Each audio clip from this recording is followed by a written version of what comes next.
جب عورت ناپاک ہوتی ہے تو وہ کون سا کام کر سکتی ہے اور کون سا کام نہیں کر سکتی؟ پہلے یہ بتاتا ہوں کہ کون کون سا کام کر سکتی ہے، پھر اس کے بعد بتاؤں گا کہ کون کون سا کام نہیں کر سکتی۔ عورت جب ناپاکی کی حالت میں ہوتی ہے، چاہے اس پر غسل فرض ہو،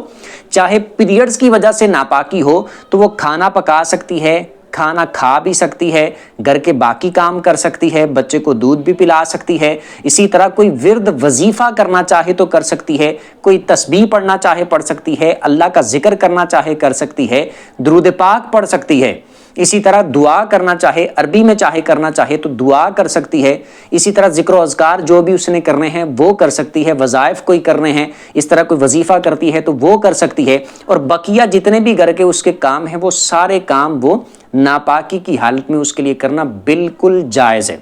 اور جو کام نہیں کر سکتی وہ توجہ کے ساتھ سمجھ لیں۔ اگر عورت ناپاکی کی حالت میں ہو تو قرآن کو ہاتھ نہیں لگا سکتی اور قرآن کو زبانی بھی نہیں پڑھ سکتی،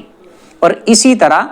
ناپاکی کی حالت میں نماز ادا نہیں کر سکتی، مسجد میں داخل نہیں ہو سکتی، اور باقی اس کے علاوہ پہلے جو میں نے کام بتائے وہ سارے کام عورت ناپاکی کی حالت میں کر سکتی ہے۔ اگر آپ نے کسی سے سنا ہو کہ یہ نہیں کر سکتی، بچے کو دودھ نہیں پلا سکتی، کھانا نہیں بنا سکتی، فلاں نہیں کر سکتی، تو وہ لوگوں کی اپنی بنائی ہوئی باتیں ہیں، اس کا اسلام سے کوئی تعلق نہیں ہے۔